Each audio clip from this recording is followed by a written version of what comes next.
तो हेलो बच्चों, good morning. आज हम पढ़ रहे थे प्राकृतिक संसाधन और मिट्टी का जो निर्माण है उसमें जो पढ़ रहे थे। जलोढ़ मिट्टी हम पढ़ चुके थे। अब आगे जो है नेक्स्ट पॉइंट जो मेरे पास आपका बुक में जो है वो काली मृदा। क्या है?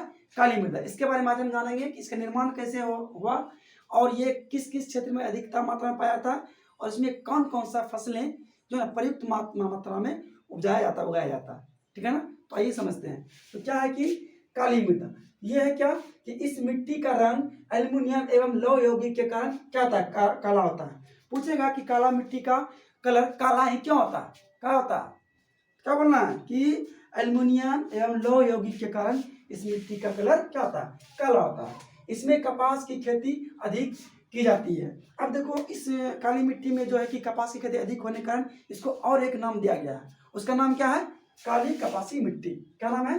काली कपासी मिट्टी। इसमें काली जो दिया काली कपासी मिट्टी है ना। तो इसका दो नाम और एक नाम और हो गया काली मिट्टी का, काली कपासी मिट्टी है ना। अब आगे देखते हैं। आगे है कि ये जो है कि ये 6.4 करोड़ हेक्टेयर में फैला हुआ है।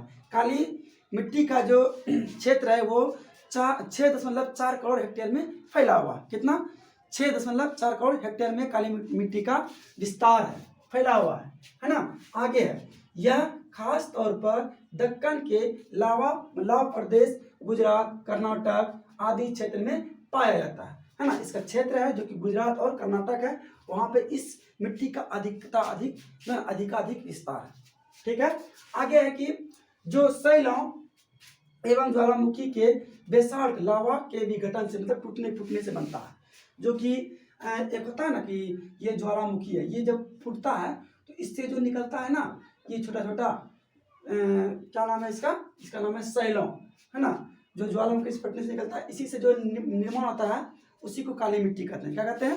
काली मिट्टी। क्या बोलेंगे उसको? काली मिट्टी है ना।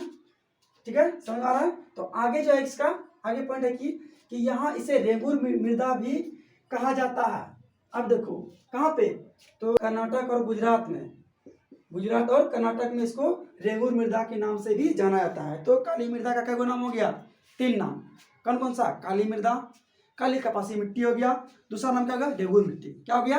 रेगुर मिट्टी। और ये क्वेश्चन पूछा जाता है कि पूछेगा काली मृदा का और एक नाम क्या है? ऑप्शन में दे देगा आपको क्या? पहले में देगा आपको रेंगूर, लाल, लेटेराइट, इनमें से कोई नहीं। तो क्या मानना है? रेगुर। क्या मानना है? रेगुर। इस तरह से अलग अलग अंडरलाइन करके पूछेगा इस तरह का क्वेश्चन ऑब्जेक्टिव में। ठीक है। आगे है इसमें नमी धारण करने की जो ना क्षमता अधिक होता है। ये पानी को जल्दी जल्दी सोख लेता है, नमी धारण को जल्दी कर लेता है ना। आगे है कि तथा गर्म के मौसम में इसमें दरारें भी जल्दी पड़ जाती है ना। अतः इस तरह के खेत को पहली बारिश में जो है कि बारिश के मौसम में ही जोत दिया जाता है। इस मिट्टी में जो है कि गन्ना, प्याज, गेहूं और फल का अच्छी फसल उपजाया जाता है। फल ये सब जो खेती है बहुत ही अच्छी मात्रा में किया जा सकता है। ठीक है ना। तो इसमें आपको समझ में आ गया होगा कि काली मृदा क्या है। समझ आ गया काली मृदा क्या है? काली मृदा का और कई गो नाम हुआ? 2 गो, काली कपासी मिट्टी और एक रेगुर मृदा। इसमें मुख्य रूप से कितने फसल उगाया जा सकते हैं? तो गन्ना, प्याज, गेहूं और फल। गन्ना, प्याज, गेहूं और फल है ना। तो ये इतने फसल इसमें उपयुक्त मात्रा में उगाया जा सकता है। ठीक है ना, काली मृदा में। आशा के समझ में आ गया होगा। अब आगे हम लोग समझेंगे। आगे जो मेरा पॉइंट है वो है लाल एवं पीली मृदा। क्या है? लाल एवं पीली मृदा। तो इसको देखते हैं इसमें क्या है। देखिए इसमें क्या है कि इस मृदा में लोहांश की अधिकता के कारण इसका रंग लाल होता है। लोहांश मतलब लोहे का कलर, लोहे का जो अंश थोड़ा बहुत आता है इसमें अधिकता मात्रा में पाया जाता है। इसीलिए इस मृदा का रंग कैसा होता है? तो लाल होता है, जो कि अग्नि चट्टानों के टूटने फूटने से प्राप्त होता है। लोहांश जो प्राप्त होता है वो अग्नि चट्टान, एक अग्नि चट्टान होता है, उसके टूटने फूटने से ये प्राप्त होता है। ठीक है ना। और ये जब उस चट्टान से टूटता है, कोई भी चट्टान हुआ, इस तरह का चट्टान हुआ, यहाँ बताओ ये चट्टान हुआ, इसमें जो लाल कलर का लोहांश है ये टूटेगा। टूटने के बाद ये नीचे गिरेगा, जमीन पे गिरेगा नहीं, ये जमीन पे गिरेगा और ये जो जमीन का निर्माण करेगा इसका कलर कैसा होगा? लोहांश के कारण क्या हो जाएगा? लाल। क्या हो जाएगा? लाल है ना। समझ आ रहा है? ठीक है। तो आगे अब है क्या, आगे है कि अब इसको ये पीला कैसे हो जाता है, लाल ही मिट्टी पीला कैसे होता है। सेम कंडीशन है, वो कंडीशन क्या है कि लाल मिट्टी कोई भी पानी में ज्यादा दिन तक रहता है ना, तो उसी का कलर कैसा होता है, पीला। कैसा होता है, पीला। और उस प्रक्रिया को हम लोग क्या बोलते हैं, जल योजन। क्या बोलते हैं, जल योजन। लाल मिट्टी किसी जगह कोई भी स्थान अंदर में पानी में कुछ ज्यादा दिन तक रहेगा ना, तो उसका कलर कैसा हो जाएगा, पीला। तो इसी को हम लोग बोलते हैं जल योजन, और इसी के कारण मिट्टी का कलर कैसा होता है, लाल। हम यहाँ लिखे भी है, तो देखिए जल योजन के बाद इस मिट्टी का रंग पीला हो जाता है, और इस क्षेत्र में वर्षा भी कम होता है ना। जहाँ पे लोहांश की अधिकता के कारण मिट्टी का निर्माण होता है ना, वहाँ पे जो है कि वर्षा भी कम होता है, वर्षा भी कम होता है। और बोलेगा कि लाल एवं पीली मृदा का जो है कि कितने, लाल एवं पीली मृदा कितने क्षेत्रों में फैला हुआ है, तो कितना बोलना है, 7.2 करोड़ हेक्टेयर। लाल एवं पीली मृदा का विस्तार कितने हेक्टेयर में फैला हुआ है, तो 7.2 करोड़ हेक्टेयर में। ठीक है, आशा है कि समझ में आ रहा होगा। अब आगे लिखते हैं, उसके बाद फिर समझते हैं। ठीक है, तो अगला जो पॉइंट है मेरे पास, अगला है मेरे पास लेटेराइट मृदा। क्या है, लेटेराइट मृदा। अब इसको जानना है कि ये कितने क्षेत्रों में फैला हुआ है, इसमें कौन कौन सा फसल उगाया जाता है ना, और इसका क्या क्या विशेषता है। ठीक है, तो आइए देखते हैं। तो इसमें है कि लेटेराइट शब्द का जो है ना प्रयोग ग्रीक भाषा से लिया गया है, मतलब लेटेराइट शब्द जो लिया गया है वो ग्रीक भाषा का लिया गया है, लेटेराइट शब्द, है ना। अब इसका शाब्दिक अर्थ क्या होता है, तो लेटेराइट का शाब्दिक अर्थ होता है मेरा, ये ईट होता है। क्या होता है, ईट, जो घर बनाने के लिए यूज होता है ना, वही ईट, है ना। तो लेटेराइट शब्द का शाब्दिक अर्थ क्या है, ईट। क्या है, ईट, याद रखना है, ईट। पूछेगा कि लेटेराइट शब्द का शाब्दिक अर्थ क्या है, ईट देगा, पत्थर देगा, मिट्टी देगा, इनमें से कोई नहीं देगा, क्या मारोगे, ईट मारोगे। क्या मारोगे, ईट, है ना। तो आगे इस तरह मृदा का निर्माण अधिक तापमान और अधिक वर्षा वाला क्षेत्र में होता है, जहाँ पे अधिक वर्षा भी हो और अधिक गर्मी भी हो, है ना। अब ये नहीं कि खूब बारिशें दे रहा साल महीना साल भर, उसके बाद फिर गर्मी आई भी नहीं किया, वैसा नहीं।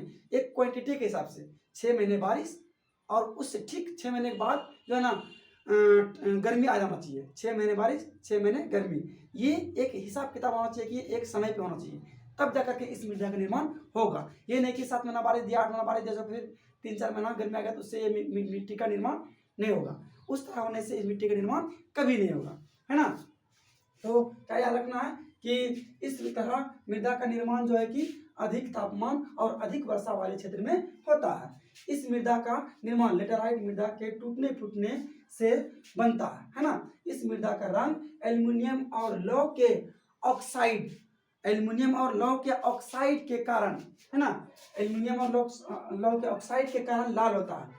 हम इसके पहले जो काली मृदा पता है उसमें एल्युमिनियम और लौह ऑक्साइड था, लौह था, यौगिक था, इसमें लौह ऑक्साइड है ना, कंफ्यूज नहीं होना है ना। इसमें क्या है, एल्युमिनियम और लौह ऑक्साइड के कारण इसका रंग कैसा होता है, लाल होता है ना। उसमें क्या था कि एल्युमिनियम था और लौह यौगिक था काली मृदा में, ठीक है ना, तो कंफ्यूज नहीं होना है। आगे यह मिट्टी चाय, कॉफी और चावल के लिए उपयुक्त मानी जाती है। इस मिट्टी में खूब ज्यादा तो चाय, कॉफी और चावल उपजाया जा सकता है, और इसके अलावा इसमें और कुछ उपजाया नहीं जा सकता, ठीक है ना। फल नहीं उपजाया जाएगा, जो हम लोग सब्जी खाते हैं वो नहीं उपज सकता इस मिट्टी में, समझ आ रहा ना, ठीक है।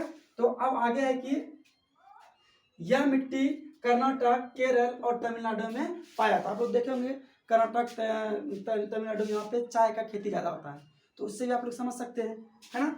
तो अब देखना कि ये जो है इस राज्य में पाया जाता है। अब इसका जो विस्तार है वो है 1.3 करोड़, मतलब 1.3 करोड़ हेक्टेयर में इस मिट्टी का विस्तार है, फैला हुआ है, ठीक है ना। 1.3 करोड़ हेक्टेयर में इस मिट्टी का फैलाव है ना।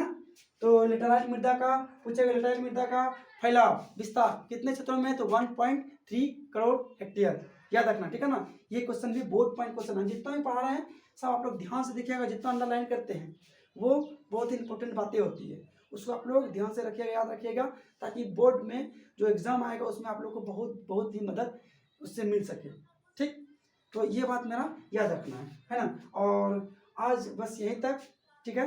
आपको ये वीडियो, ये क्लास कैसा लगता है जरूर से जरूर कमेंट करें, और कोई दिक्कत होगा तो कमेंट में कमेंट में ज़रूर पूछें कि क्या क्या और कैसे और कब, है ना। ये विद्यार्थी का लक्षण है, कब, कैसे और क्या, ये आप लोग को पूछना जरूरी है ना। तो आपका जो ये क्लास है, ये हम जो इसका नाम अभी तक नहीं रखे थे, तो इस क्लास का नाम है आपका पॉइंट बोर्ड। क्या नाम है? Point board, POINT, point BOARD board, है ना। तो इस क्लास को आप लोग ज़्यादा से ज़्यादा शेयर करें, है ना, और बच्चों को ज़्यादा फैलाएं ताकि ये जल्दी से जल्दी ग्रो कर सके, और आप लोग को जो बच्चा गरीब है वो इसमें इससे बढ़िया से समझ करके, अच्छे से तरीक़े से समझ करके, अच्छे से अच्छे तरीक़ा से समझ करके जो है ना इस क्लास का आनंद ले सके, और जो है ना लिखने में उसको बहुत ही मदद हो। तो आज बस इतना ही। अब जो नेक्स्ट क्लास होगा कल देखेंगे। फिलहाल के लिए जय हिंद, जय भारत।